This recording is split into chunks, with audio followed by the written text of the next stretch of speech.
ये गोदावरी नदी से सटा एक सुदूर गांव है। उस गांव में एक गांव की गोरी सिरी रहती है। हर कोई उसे अच्छी तरह जानता है। वो एक किसान परिवार से संबंध रखती है और उसके माता पिता वीरैया और सुजाता है। हाथ में रंगोली की किताब लिए वो सामने के बरामदे को देख रही थी। कल है भोगी। इतने बड़े बरामदे में कितनी बड़ी रंगोली होनी चाहिए, और इस गांव में मेरी रंगोली सबसे अच्छी होनी चाहिए दूसरों के मुकाबले में। वो बहुत उत्साहित थी। तभी उसकी माँ सुजाता खेतों से दिन भर की मेहनत के बाद उसके पास आई। अपनी बेटी को देख, क्या सेरी, सामने के गेट पर खड़ी तुम हिसाब किताब कर रही हो? वैसे क्या तुमको कोई सपना आया कि जमीन के नीचे सोने की कुछ खदानें हैं? न तो हिसाब किताब और न ही किसी सोने की खान के बारे में। कल भोगी उत्सव है।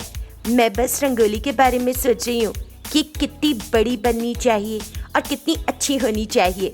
मैं बस इसके बारे में योजना बना रही हूँ क्योंकि मैंने रंगोली सीखी है। प्लीज मुझसे रंगोली के बारे में कुछ मत पूछना। जो अच्छा लगे खुद वही करो। तब तक वीरैया कंधे पर हल लेकर घर आ गया। हाँ बेटी, तुम्हारी माँ को रंगोली के बारे में कुछ नहीं पता। हमारी शादी 25 साल पहले हुई थी और तुम्हारी माँ को केवल राधा के बारे में पता था, और उसकी रंगोली से तो सभी लोग परेशान थे। कई लोग इसके बारे में भूल भी चुके हैं, इतनी बुरी होती थी। सुनकर सुजाता नाराज हो गई, लेकिन सिरी हंसने लगी। सिरी, तुम्हें पता है कि नूतन भी आ रही है? हाँ, उसने कहा था कि वो रात के खाने के बाद मैं उससे फिर से बात करने की कोशिश करूंगी। इतना कहकर तीनों घर के अंदर आ गए। रात के 7:30 बज गए थे और सुजाता ने सबके लिए गर्मा गर्म खाना परोसा। उन सभी ने पेट भर के खाया और वीरैया ने खबर देखना शुरू कर दिया। सुजाता रसोई में व्यस्त थी और सिरी अपनी चचेरी बहन को कॉल लगाने के लिए अंदर गई, जो हैदराबाद में है। वो खिड़की के पास खड़ी हो गई और उसे कॉल लगाया। ये हैदराबाद में सुंदर का घर है। सुंदर की पत्नी अपर्णा सोफे पर बैठकर एक सीरियल देख रही है। उस समय सुंदर ऑफिस से लौटकर सोफे पर बैठ गया। अपू, क्या तुम मुझे एक थोड़ी सी चाय ला दोगी? थोड़ी मतलब? चाय का प्याला अपू। इसे कब लौटाओगे? ऐसा क्या है जो मुझे लौटाना है? तुम एक कप चाय का कर्ज मांग रहे हो मुझसे। अप्पू, इसका मतलब है ये कर्ज नहीं ले रहा हूँ, मैं तुमको प्यार से अप्पू बुला रहा हूँ, लेकिन तुम इसे भी नहीं समझती हो। अच्छा अपर्णा, क्या तुम चाय से भरा एक चाय का प्याला ला दोगी? वो धीरे से मुस्कुराई और रसोई में चली गई।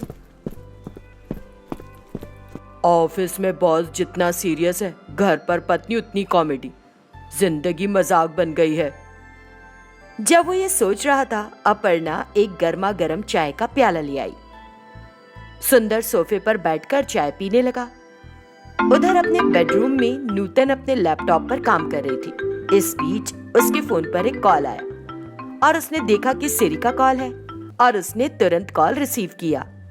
हेलो सिरी, कैसी हो? चाचा चाची कैसे हैं, ठीक है ना? हाँ दीदी, मैं अच्छी हूँ और मम्मी पापा भी अच्छे से हैं। आप कैसी हैं? गुड सिरी, कॉल क्यों किया मुझे? ओह, कल भोगी है और आप अभी तक घर से निकली भी नहीं क्या? रात की बस में चढ़ने वाली हूँ। वैसे तुम मुझे कभी और किसी त्योहार पर क्यों नहीं बुलाती हो? सिर्फ इस त्योहार के लिए हमेशा बुलाती। क्या स्पेशलिटी है इसमें? तुम ये भी नहीं जानती हो दीदी, महिलाओं के लिए मुग्गुलू, पुरुषों के लिए पेग्गुलू, युवा के लिए सिग्गुलू और बूढ़े लोगों के लिए रग्गुलू। नूतन भी हंस दी और हंसते हुए कहने लगी, तुमने सबसे अच्छा बताया। और संक्रांति की स्पेशलिटी है महिलाओं के लिए मुग्गुलू, पुरुषों के लिए पेग्गुलू, युवा के लिए सिग्गुलू और पुराने लोगों के लिए रग्गुलू। ये मेरे ख्याल से the best joke of the year है।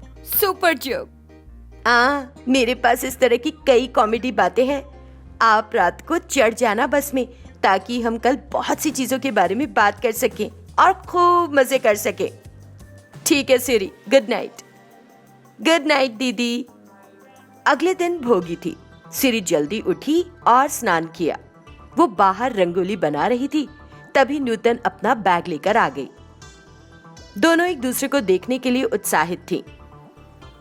नूतन तैयार होने के लिए अंदर गई और सिरी अपनी रंगोली बनाने लगी।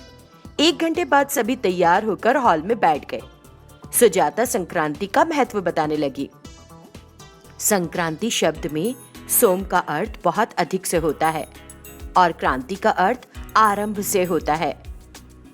और अगर हम उन 2 शब्दों को जोड़ दें तो एक अच्छी क्रांति या एक अच्छी शुरुआत मतलब होता है इसका। सुजाता ने जो कुछ भी कहा वे दोनों बड़ी अच्छी तरह समझ गईं। साथ ही उन्होंने खाना खाना भी शुरू कर दिया। हिंदू त्योहारों में संक्रांति ही एकमात्र त्योहार है जो परंपरा का पालन करता है। ये पर्व 3 दिनों तक मनाया जाता है। पहला दिन भोगी है, दूसरा दिन संक्रांति और तीसरा दिन कनुमा है। लेकिन संक्रांति वास्तविक त्योहार से 10 दिन पहले शुरू होती है, ये जानना जरूरी है। माँ, इस ठंड के मौसम में भी त्योहार कितना आनंददायक है ना?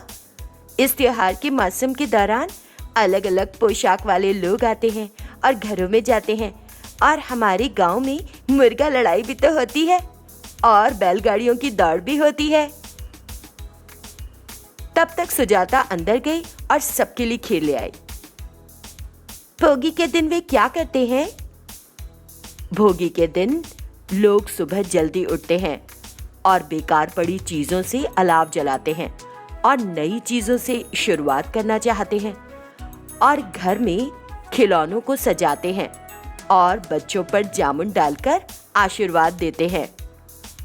इसी प्रकार संक्रांति के दूसरे दिन दूध उबालकर मिठाइयाँ और कुछ गर्मा गर्म नमकीन और तरह तरह की मिठाइयाँ तैयार करते हैं, जैसे कि तुम बचपन से खाती आ रही हो। उस दिन वे बैलों को सजाते हैं और हर घर में लाते हैं और साथ ही भिक्षा भी मांगते हैं। लोग आगे बढ़ बढ़कर उन्हें भिक्षा देते हैं। उन सजे हुए बैलों को देखना कितना सुखद है दीदी, है ना? और तीसरा दिन कनुमा है। ये खेती और मेरे विचार से किसानों से संबंधित है और उस दिन किसान बैलों और भैंसों को नहलाते हैं और हल्दी से सजाते हैं और उनकी पूजा करते हैं।